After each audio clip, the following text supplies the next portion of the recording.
Hello दोस्तों, कैसे हैं आप सब लोग। उम्मीद करता हूं काफी अच्छे होंगे। तो दोस्तों 20 दिसंबर से लेकर 22 दिसंबर के बीच में एक और आईपीओ ओपन होने जा रहा है, एलिन इलेक्ट्रॉनिक्स का आईपीओ। तो इस वीडियो के अंदर हम पूरा रिव्यू करेंगे इस आईपीओ का और जानेंगे इस आईपीओ में अप्लाई करना चाहिए या नहीं करना चाहिए। तो सबसे पहले बात करेंगे इसका आज की तारीख में ग्रे मार्केट का प्रीमियम कितना चल रहा है, इससे हमें लिस्टिंग गेन्स का पता चल पाएगा। फिर दोस्तों जानेंगे इस कंपनी की डिटेल्स के बारे में, मतलब ये कंपनी क्या काम करती है, किस सेक्टर की कंपनी है, इसका फ्यूचर कैसा रह सकता है। फिर दोस्तों जानेंगे इसके फाइनेंशियल्स और फंडामेंटल्स के बारे में, मतलब ये कंपनी प्रॉफिट मेकिंग है या लॉस मेकिंग कंपनी है, और उसके अलावा जो अपने कंपटीटर्स हैं उनसे ये कैसा परफॉर्मेंस कर रही है।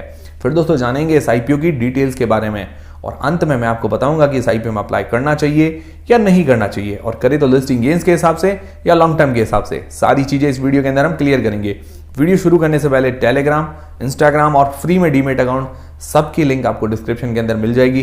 टेलीग्राम और इंस्टाग्राम को भी ज्वाइन करके रख लीजिए, वहां आपको स्टॉक मार्केट के अपडेट्स मिलते रहते हैं। लिंक आपको डिस्क्रिप्शन के अंदर मिल जाएगी। तो अब दोस्तों सबसे पहले बात करते हैं इसका आज की तारीख में ग्रे मार्केट का प्रीमियम कितना चल रहा है। तो देखिए दोस्तों, अगर इसका प्राइस बैंड देखें तो कल शाम को ही इसका प्राइस बैंड अपडेट हुआ है। तो अब जो इसकी एग्जैक्ट ग्रे मार्केट के अंदर डिमांड आने में थोड़ा सा वक्त लग सकता है, मतलब आज शाम तक या कल सुबह तक हमें इसका ग्रे मार्केट का प्रीमियम एग्जैक्ट पता चल जाएगा। पर उम्मीद है कि जिस हिसाब से ये कंपनी नजर आ रही है उस हिसाब से इसकी डिमांड जो है 10 से 20% जैसी रहनी चाहिए, और आते ही आपको अपडेट मिल जाएगा। अब दोस्तों बात करते हैं इस कंपनी की डिटेल्स के बारे में। तो दोस्तों एलिन इलेक्ट्रॉनिक्स जो है 1969 के अंदर इनकॉर्पोरेट हुई थी, मतलब अभी अगर कैलकुलेट करें तो करीबन 53 साल, मतलब 53 ईयर्स पुरानी कंपनी है ये। मतलब इसके पास काफी एक्सपीरियंस है और इतने सालों से टिकी हुई है, तो कंपनी में कुछ तो बात है। और ये इतनी पुरानी कंपनी है, तो ये मुझे सबसे बढ़िया बात लगी इस कंपनी की।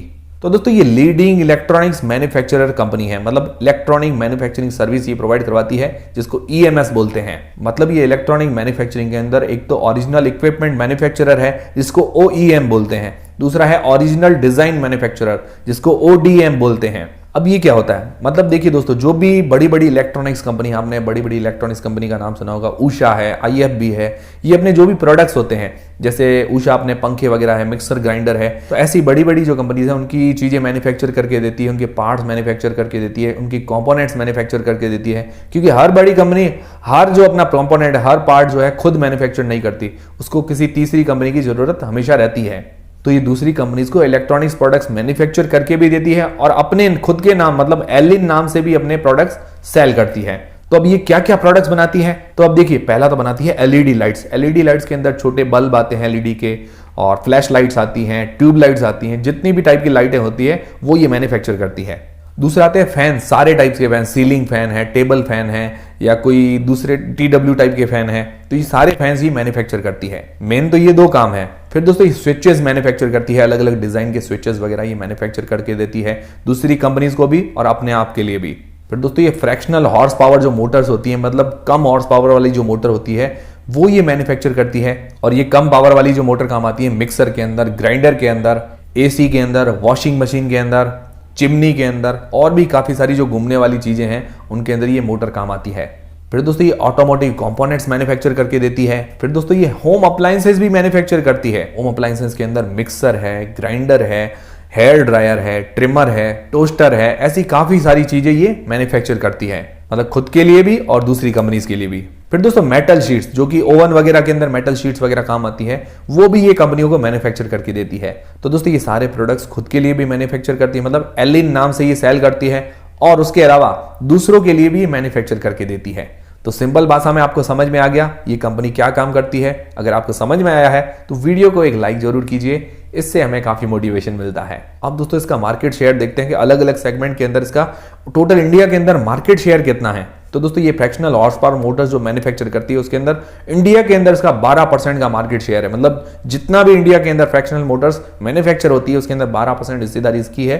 बहुत बढ़िया बात है। फिर दोस्तों एलईडी लाइट्स है, फ्लैश लाइट्स है, उसके अंदर 7% का इसकी हिस्सेदारी है। फिर दोस्तों स्मॉल अप्लायंसेस, उसके अंदर इसकी हिस्सेदारी है 10.7% की। बहुत जबरदस्त हिस्सेदारी है इसकी। तो मार्केट शेयर काफी अच्छा, क्योंकि ऐसी काफी ज्यादा कंपनियां जो इलेक्ट्रॉनिक मैन्युफैक्चरिंग करती है उसके अंदर इसका जो मार्केट शेयर काफी अच्छा नजर आ रहा है। और दोस्तों इसके कस्टमर्स की अगर बात करें तो 300 के आसपास इसके कस्टमर्स हैं आज की तारीख में। तो मैं कुछ के नाम आपको बताता हूं जो आपने सुन रखे होंगे। पहला तो है उषा, जिसके फैंस आते हैं, मिक्सर ग्राइंडर्स वगैरह आते हैं, और भी काफी होम अप्लायंसेस की चीजें आती है। सिग्निफाई है, आईएसओ है, फिलिप्स का नाम तो किसने नहीं सुन रखा, प्रीति, एसईबी जो महाराजा कंपनी है, फिर मिंडा है, पैनासोनिक है, मिंडा के काफी बढ़िया स्विचेस आते हैं, पैनासोनिक है, LG, Havells, Bajaj electronics, Honeywell, Eveready, Crompton जिसकी मोटर्स वगैरह आती है, और भी काफी इलेक्ट्रॉनिक सामान आते हैं। आईएफबी की एसी आती है, फ्रिज आते हैं, उसके अलावा ओवन आते हैं, कॉन्टिनेंटल, डेंजो, और भी काफी सारी 300 कंपनियां इसकी कस्टमर्स हैं आज की तारीख में।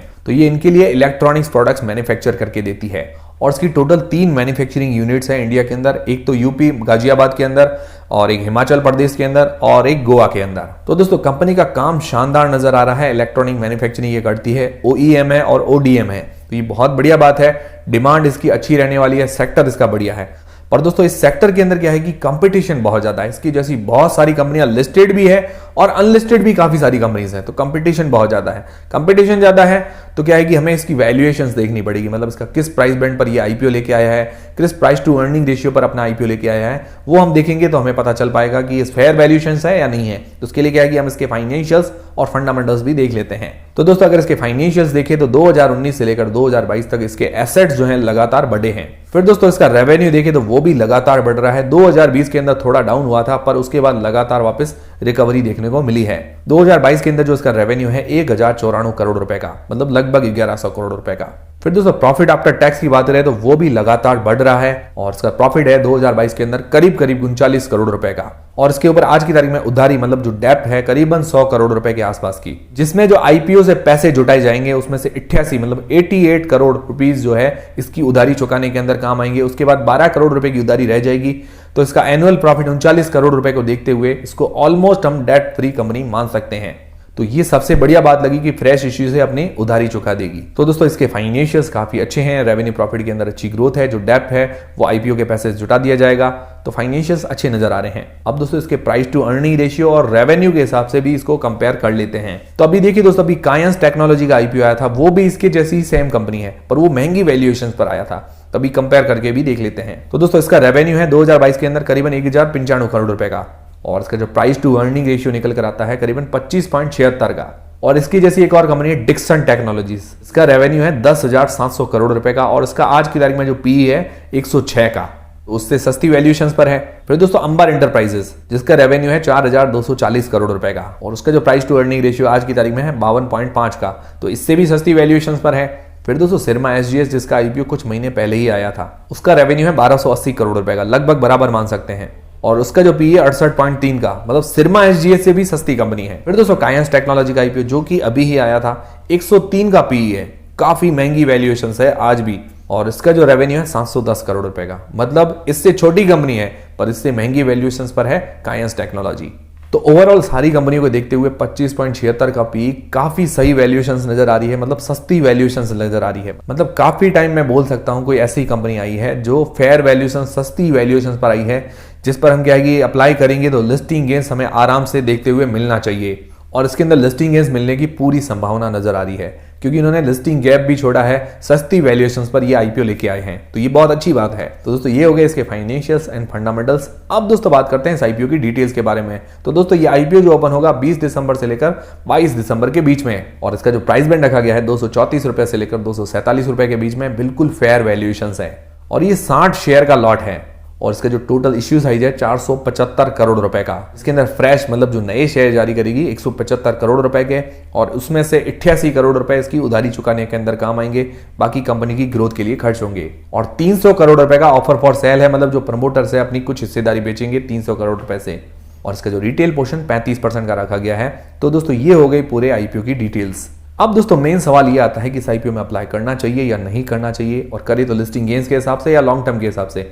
उससे पहले दोस्तों अगर आप किसी भी आईपीओ के अंदर अपने अलॉटमेंट के चांसेस बढ़ाना चाहते हैं तो घर के सभी फैमिली मेंबर से अलग अलग डीमेट अकाउंट से अप्लाई कीजिए, इससे अलॉटमेंट के चांसेस बढ़ते हैं। अगर आपके पास या आपके फैमिली मेंबर्स में किसी के पास भी डीमेट अकाउंट नहीं है तो बिल्कुल फ्री में डीमेट अकाउंट खुलवाने की लिंक आपको डिस्क्रिप्शन के अंदर मिल जाएगी। दोस्तों सबसे पहले लिस्टिंग गेन्स के हिसाब से अगर बात करें तो आज की तारीख में एग्जैक्ट इसका ग्रे मार्केट का प्रीमियम नहीं आया है, पर उम्मीद है कि 10 से 20% जैसा हमें लिस्टिंग गेन्स देखने को मिल जाना चाहिए, और बाकी आते ही आपको अपडेट मैं दे दूंगा। फिर दोस्तों लॉन्ग टर्म के हिसाब से इस आईपीओ में अप्लाई करना चाहिए या नहीं करना चाहिए, तो अगर इसका सेक्टर देखें, इलेक्ट्रॉनिक मैन्युफैक्चरिंग सर्विस का ये सेक्टर है, होम अप्लायंसेज वगैरह मैन्युफैक्चर करती है, पार्ट्स एंड कंपोनेंट्स मैन्युफैक्चर करती है, और जिस भी सेक्टर के अंदर है उसके अंदर भी इसकी अच्छी पोजीशन है। मतलब मैंने आपको बताया इसका मार्केट शेयर काफ़ी अच्छा है, मोटर्स के अंदर भी है, होम अप्लायंसेस के अंदर भी है, तो इसका मार्केट शेयर काफ़ी अच्छा नजर आ रहा है, तो ये भी पॉजिटिव पॉइंट है। हालांकि इसके अंदर कंपटीशन काफ़ी ज़्यादा है, मतलब इसके जैसी कंपनियां लिस्टेड भी काफ़ी ज़्यादा है और अनलिस्टेड भी काफ़ी ज़्यादा है। तो क्या है कि कंपटीशन काफ़ी ज़्यादा है, पर ये जो वैल्यूएशंस लेके आई है, मतलब